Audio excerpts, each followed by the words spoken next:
울산 남북의 중등부 친구들 반갑습니다. 요즘에는 꿈이 뭐냐라고 질문을 하면 엄청 싫어합니다. 이 꿈이 뭐냐라는 질문에는 이 꿈이 있어야 한다, 혹은 앞으로 뭔가가 되어야 된다라고 이 암묵적으로 강요하는 것처럼 들리기 때문에 그런 질문을 하면 흔히 꼰대다라고 불릴 수 있다라는 겁니다. 아직 꿈이 없거나 꿈을 찾아가는 중에는 그런 질문이 엄청 부담스럽게 느껴질 수 있기 때문입니다.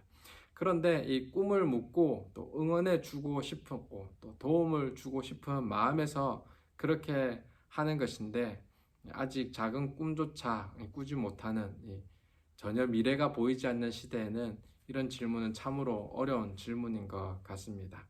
그런데 오늘 말씀을 통하여서 이 무엇인가를 꿈꾸고 있고 또 미래를 소망하고 있는 이 친구들에게 말씀이 그러면 어떤 꿈을 이해해야 하는지, 꿈을 가질 때 무엇을 쫓아야 되는지, 미래를 생각할 때 어떤 마음을 가져야 되는지 이 성경을 통하여서 찾아보고자 합니다. 우리 친구들 다들 말씀을 통하여서 힘내시길 바랍니다. 오늘 우리가 읽어야 할 말씀은 이 창세기 37장 18절에서 24절까지 말씀입니다. 요셉이 그들에게 가까이 오기 전에 그들이 요셉을 멀리서 보고 죽이기를 꾀하여 서로 이르되 꿈꾸는 자가 오는도다. 자, 그를 죽여 한 구덩이에 던지고 우리가 말하기를 악한 짐승이 그를 잡아먹었다 하자. 그의 꿈이 어떻게 되는지를 우리가 볼 것이니라 하는지라. 루벤이 듣고 요셉을 그들의 손에서 구원하려 하여 이르되 우리가 그의 생명은 해치지 말자. 루벤이 또 그들에게 이르되 피를 흘리지 말라. 그를 광야 그 구덩이에 던지고 손을 그에게 대지 말라 하니, 이는 그가 요셉을 그들의 손에서 구출하여 그의 아버지에게로 돌려보내려 함이었더라. 요셉이 형들에게 이르매 그의 형들이 요셉의 옷 곧 그가 입은 채색 옷을 벗기고 그를 잡아 구덩이에 던지니 그 구덩이는 빈 것이라. 그 속에 물이 없었더라. 아멘. 오늘 본문에 등장하는 그 꿈 많았던 소녀는 요셉입니다. 요셉에게는 11명의 형들이 있었는데 아마도 요셉은 그 형들과 관계가 좋지 않았던 것 같습니다. 18절에 보니까 요셉이 그들에게 가까이 오기 전에 그들이 요셉을 멀리서 보고 죽이기를 꾀하여, 어떻게 얼마나 싫어한다면 동생을 죽이기로 꾀할 수 있었을까요?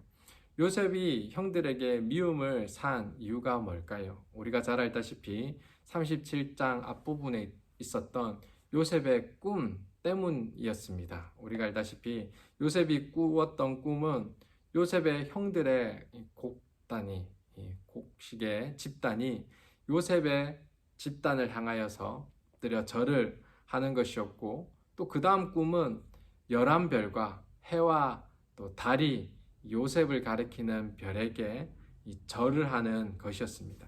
형들로서는 참으로 기가 찰 노릇이죠. 거의 막내였던 이 아들이, 나이 차도 참 많이 나는 아들이 이미 아버지에게 편애를 받고 혼자서만 좋은 옷을 입고 아버지와 가까이 하고 있었는데, 그런데 요셉이 말하기를 너무나 교만하고 자만하게 마치 형들이 자신에게 절하여야 하는 그런 자리에 오를 것처럼 이야기하니까 정말 형들의 마음에는 분노와 또 질투와 시기가 가득 찼던 것 같습니다.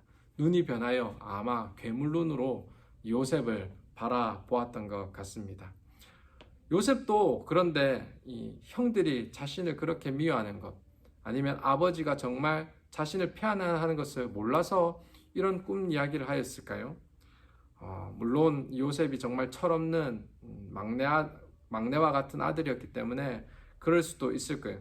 그런데 우리는 요셉이 지금 당장 이 37장의 이야기만 아는 것이 아니라 이후에 총리까지 된 요셉의 이야기를 잘 알지 않습니까? 감옥에 가서도, 그리고 종이 되어서도 어떻게 지냈는지 잘 알고 있지 않습니까?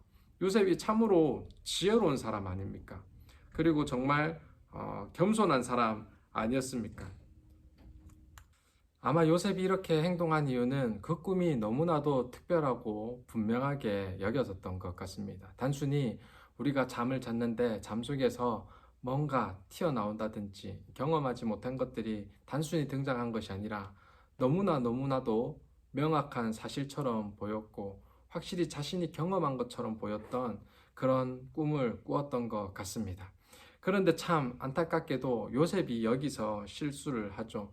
정말 그렇게 명확한 꿈, 원대한 꿈을 가지게 되었을 때는 요셉이 정말 그 꿈이 무엇인지를 하나님께 구하고 그 꿈이 내게 의미하는 바를 정말 알려고 노력했다라고 하면 정말 요셉의 모습이 더 아름답게 여겨졌을 것 같습니다. 그런데 37장 6절에 보면 청하건대 내가 꾼 꿈을 들으시오 이렇게 명령을 하면서 형들에게 말하는 것을 우리는 볼 수 있습니다. 형들과의 관계를 이렇게 고려해 보면서 자랑은 잠시 접어두고 좀 고민해보고 해야 됐지만 너무나 놀라운 꿈 앞에서 요셉은 그렇지 못했던 것 같습니다. 그래서 형들은 분노하게 되죠. 요셉이 오자마자 채색 옷을 벗겨버립니다. 그리고 죽이기로 하게 됩니다. 그러나 참으로 다행이기는 형들의 이런 극단적인 선택에서도 하나님께서는 요셉을 보호하셔서 결국 살아남습니다. 큰형 루벤은 나머지 형들을 설득하여서 구덩이에 던져 버리게 만듭니다. 평소에는 우물과 같은 역할을 하게 됐지만 정말 감사하게도 그날은 물이 비워 있었던 것 같습니다. 하지만 거기서 얼마나 요셉이 두려웠을까요? 그 구덩이에서 죽기만을 기다리면서 두려움 속에서 떨어야만 했을 것입니다. 그런데 넷째 형 유다가 요셉을 죽이지 말고 팔아 넘기자라고 이렇게 제안을 합니다. 어찌면 그 꿈과 전혀 반대적인 상황이 닥쳤습니다. 형들에게 인정받고 아버지와 어머니가 한테 인정받는 그 꿈이 아니라 어찌 보면 그 우물 속에서 죽을 수밖에 없는 상황이었던 것 같지만 이 목숨을 건지게 됩니다. 하나님께서는 요셉을 계속해서 들어 쓰시고자 하고 그 꿈을 주신 분은 하나님이시기 때문에 변치 않고 요셉을 붙드시는 것을 볼 수 있습니다. 오늘 그런데 이 말씀을 통하여서 이 단순히 37장 말씀을 통하여서 여러분들에게 강조하고 싶은 것이 있습니다. 저와 여러분들이 꾸는 꿈이 정말 내 유익을 위하여서 이익을 위하여서 꾸는 꿈이냐 하나님께서 꾸어주시는 꿈이냐 분명히 이렇게 살펴볼 필요가 있습니다. 사랑하는 친구들, 저와 여러분들에게 권면하기는 우리가 정말 이 땅에 태어난 의미와 목적이 있을 것이고 정말 귀한 의미가 있을 것인데 그 의미라는 것이 단순히 나의 유익이 되지 아니하고 하나님께서 꾸어주신 그 원대한 꿈이 되기를 간절히 소망합니다. 그래서 우리의 삶이 내가 주도하는 것이 아니라 내 꿈이 내가 계획한 것이 아니라 하나님께서 계획하시는 일들이 일어나길 간절히 소망합니다. 그럴 때 요셉의 삶을 세밀하게 인도하시는 하나님의 손길을 누릴 수 있을 것입니다. 요셉은 그 꿈을 몰라서 자랑하는 것으로 끝내버리고 말았지만 하나님은 그 꿈을 의미를 분명히 알기 때문에 형들의 마음을 돌이키려고 지금 이런 상황 속에서도 역사하시고 붙들고 계시고 구원하시고 계시다라는 사실을 볼 수 있습니다. 여러분 혹시 영화 중에 인셉션이라는 영화를 보셨는지 모르겠어요. 어떤 사람의 삶을 설계하고 계획하려고 바꾸려고 꿈속으로 들어가서 조작해서 자신이 원하는 것을 손에 넣는다는 SF 영화예요. 그런데 우리가 꾸는 꿈은 다릅니다. 앞서 말한 우리가 꾸어야 될 꿈은 하나님께서 뜻을 정하시고 만드신 꿈입니다. 그래서 그 꿈은 정말 하나님께 영광 돌릴 뿐만 아니라 많은 이들의 이 세상에서 우리를 빛과 소금으로서 살리는 꿈이더라는 겁니다. 마찬가지잖아요. 요셉은 그 꿈을 잘못 해석해서 또 요셉의 형들도 그 꿈을 잘못해서 요셉이 자랑받는다든지 추앙받는다든지 아니면 형들은 그저 내려간다든지 절하는 사람으로 그런 이미지로 받아들였지만 사실 하나님의 꿈은 그런 꿈이 아니었잖아요. 요셉을 통하여서 가정을 살리고 요셉을 통하여서 이스라엘을 살리는 그런 꿈을 꾸도록 하나님께서 허락하셨잖아요. 그 꿈 안에서 요셉은 늘 막 추앙받는 별은 아니었어요. 추앙받는 볏집이 아니었어요. 어쩔 때는 맞죠.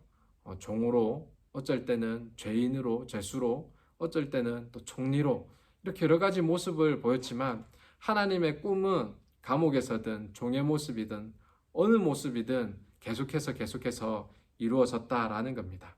사랑하는 친구들, 그렇다면 하나님께서 우리를 향한 꿈은 뭘까요? 여전히 요셉을 통하여서 역사하신 하나님께서는 저와 여러분들 향하여서도 꿈꾸고 계신 줄 믿습니다. 왕같은 제사장이요 택하신 백성으로서 또 빛과 소금으로서의 꿈을 꾸고 계신 줄 믿습니다. 그렇다면 우리가 그 꿈을 해석하기 위하여서 하나님의 마음을 가져야 되고 말씀을 가져야 되고 우리의 삶을 드려야 될 줄 믿습니다. 오늘 우리의 삶들, 우리의 꿈들을 점검하길 원합니다. 내가 나를 위하여서 꿈을 꾸고 있는지, 그래서 예측할 수 없는 미래로 두려워하고 지금까지 해놓은 것이 하나도 없는 것 같아서 낙담하는 것이 아니라 하나님께서는 분명히 나를 꿈꾸고 계시고 이 상황 속에서도 이끌고 계시다는 확신 가운데 오늘 내가 그 일을 어떻게 감당해야 될지 하나님께 구하고 성령님께 구하며 내 주어진 일에 최선을 다하고 감사로 나아가는 친구들 되길 원합니다. 그렇다면 그렇게 될 때 말씀 앞에서 자신을 발견할 때 어느 순간도 허투루 보내지 않을 뿐더러 어느 순간도 헛된 순간이 아닌 기쁨과 감사의 순간임을 발견하여서 정말 감사가 넘치고 찬양이 넘칠 줄 믿습니다. 그런 하나님의 꿈을 꾸는 우리 사랑하는 중등부 친구들 다 되길 간절히 소망합니다. 아멘. 하나님, 오늘 말씀을 통하여서 오늘 저희들이 꿈꾸는 자임을 고백합니다. 내 인생의 유익과 이익을 위하여 꿈을 꾸는 것이 아니라 하나님께서 나를 통하여서 역사하실 그 꿈을 확인하는 자로 꿈꾸는 자임을 발견하오니 하나님, 우리의 인생에 간섭하여 주시옵소서. 우리 인생을 붙들어 주시고 섭리하여 주셔서 어느 순간이든 낙담치 아니하고 절망치 아니하고 하나님을 바라보고 말씀 가운데 든든히 섬으로 기히 쓰임받는 저희들 되게 하여 주시옵소서. 하나님의 꿈은 정말 놀랍습니다. 하나님의 꿈은 우리가 추측할 수 없습니다. 하나님의 꿈은 우리가 제한할 수 없는 꿈일 줄 믿사오니 하나님, 저희를 향하여 더 말씀하여 주시고 붙들어 주시고 하나님 역사하여 주시옵소서. 어려운 시기 가운데 또 예측할 수 없는 미래 가운데 걱정하고 있는 친구들이 있다며 마음을 열게 하여 주시고 말씀으로 위로받게 하여 주시옵소서. 예수님 이름으로 기도드립니다. 아멘.